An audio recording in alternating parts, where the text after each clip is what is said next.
ఆదర్శ గ్రామముగా గుర్తింపబడిన గొందెమెల్క గ్రామం అల్లూరి సీతారామరాజు జిల్లా చీమాడుగుల మండలం వంజరి పంచాయతీకి చెందిన గొందెమెల్క గ్రామాన్ని కేంద్ర రాష్ట్ర ప్రభుత్వం అన్ని విధాలుగా వెనుకబడిన గ్రామమని గుర్తించి ఆదర్శ గ్రామంగా గుర్తిస్తున్నామని మంగళవారం టీడీపీ నాయకులు చిరంజీవి నాయుడు, పంచాయతీ సెక్రటరీ దుర్గా ప్రసాద్, సచివాలయం సిబ్బంది, స్టాఫ్ అందరూ గొందెమెల్క గ్రామానికి వెళ్లి సభ నిర్వహించగా ఆనందదాయకములతో గొందెమెల్క గ్రామస్తులు సచివాలయం సిబ్బంది, పంచాయతీ సెక్రటరీ దుర్గా ప్రసాద్కి టీడీపీ యువ నాయకుడు చిరంజీవి నాయుడుతో సచివాలయం సిబ్బంది, స్టాఫ్ అందరికీ పూలమాలలు వేసి ఘన స్వాగతం పలికారు.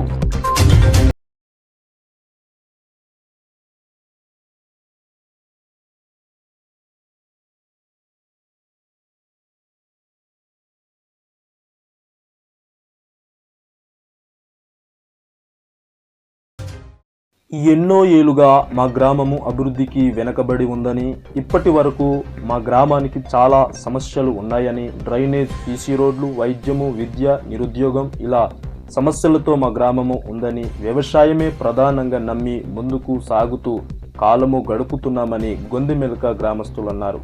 అటువంటి గ్రామానికి కూటమి ప్రభుత్వం ఆదర్శ గ్రామముగా చేయాలని ఎన్నిక చేసి మోడల్ గ్రామముగా తీర్చిదిద్దడానికి ముందుకు వచ్చినందుకు కూటమి ప్రభుత్వానికి, నాయకులకు రుణపడి ఉంటామని స్థానిక గ్రామస్తులు అన్నారు.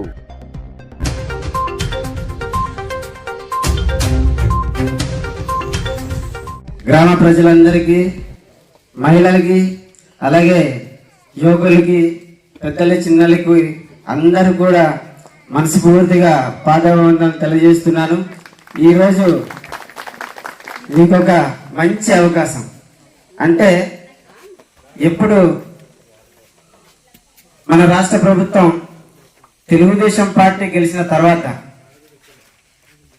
ప్రజల కోసమే పరిపాలన విధంగా సాగుతున్నటువంటి మన నాయకుడు నారా చంద్రబాబు నాయుడు గారు మన గిరిజనుల కోసం ప్రత్యేకంగా శ్రద్ధ తీసుకుంటూ పరిపాలన కొనసాగించినటువంటి ఘనత నారా చంద్రబాబు నాయుడు గారిది.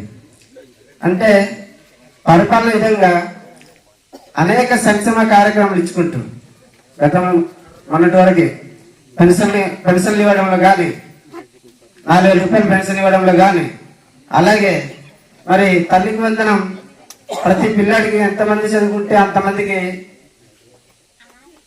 తల్లికి వందనం ఇవ్వడం కానీ, అలాగే అన్నదాత సుఖీభవ 20,000 రూపాయలు ఏడాదికి ఇవ్వడం కానీ, ఇంకా ఇలాంటి సంక్షేమ కార్యక్రమాలు కాకుండా అభివృద్ధి కార్యక్రమాలు కూడా చేయాలనే ఒక దిశానిర్దేశంతో ఈ యొక్క రాష్ట్ర ప్రభుత్వం ఈ గొందెమెల్క గ్రామాన్ని దత్తత గ్రామంగా తీసుకోవడం చాలా శుభపరిణామంగా తెలియజేస్తూ ఈ గొందెమెల్క గ్రామం ఒక అభివృద్ధి పదంగా నడపాలని మరి మన వంజరి పంచాయతీ సచివాలయ సిబ్బంది అందరికీ మనస్ఫూర్తిగా ఈ గ్రామాన్ని అభివృద్ధి చేయాలని ఆకాంక్షిస్తూ, అలాగే ఈరోజు ఇంత మంచి కార్యక్రమం చేసిన మాకు ఆదాయం కూడా రాదు. వ్యవసాయం నుంచే ఇప్పుడు వరకు కూడా ఆ వ్యవసాయంతోనే బతుకుతున్నాం. ఆ కొద్దిపాటి వచ్చిన దాంతోనే సర్దుకుపోతున్నాం. ఇక్కడ వ్యవసాయంలో కూడా మాకు ప్రధాన పంటగా ఉండేది పసుపు ఒక్కటే. దాంతోపాటు కొద్ది గొప్ప ఉండేది వరి. ఈ రెండు మాత్రమే ప్రధానంగా పంట వస్తుంది.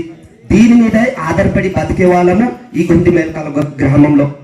అలాగే ఉన్నటువంటి ఇన్ని సంవత్సరాల్లో కూడా కొద్ది గొప్ప ఏదో కూరగాయలు పండించు చేసుకునేవారు.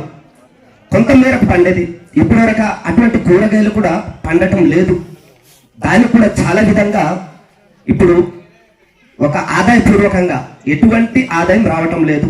మా వ్యవసాయంలో కూడా పండితే ధాన్యమే పండించి తినాలి, పండితే పసుపే ఒక రేటు పెరిగితే పర్వాలేదు. అదే రేటు పెరగకపోతే 2 సంవత్సరాలు చేయాలి సార్. 2 సంవత్సరాలు పంట చేయాలి పసుపు. ఆ 2 సంవత్సరాలు పసుపు చేస్తే మాక్సిమం 30,000 నుంచి 1,00,000 రూపాయలకి వెళ్ళదండి.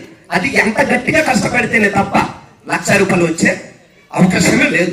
2 సంవత్సరాలకి సార్ 2 సంవత్సరాలు పంట వేయాలి, 2-3 సార్లు కలుపు తీయాలి. దీనికి ఒక్క ఈ పసుపు కోసమనే కుటుంబం అంతా ఉండిపోవాలి. ఒకళ్ళిద్దరితో పని అవ్వదు. కుటుంబం ఎంతమంది అయితే ఉన్నామో అంతమంది పనిచేస్తేనే తప్ప పసుపుకి అంత కష్టపడితేనే కానీ ఎంతో గొప్ప ఆదాయం రాదు. మాకు ఇక్కడ వ్యవసాయం ఉందని ఒక పేరుగా తప్ప వ్యవసాయం నుంచి మా పుట్టపుట్టికి బతుకుతున్నాం తప్ప ఆదాయం పెంచుకొని ఇక్కడ బతికేది ఎవ్వరం లేవు ఇప్పుడు వరకు.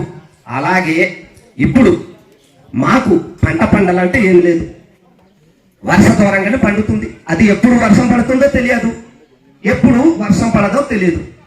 అది పండుతుందో లేదు, పండదో తెలియదు. పండితే పర్వాలేదు, ఎంతమంది పండుతుంది. పండకపోతే పరిస్థితి ఏంటండి? బయటికి వెళ్ళలేని పరిస్థితి కూడా ఉంది.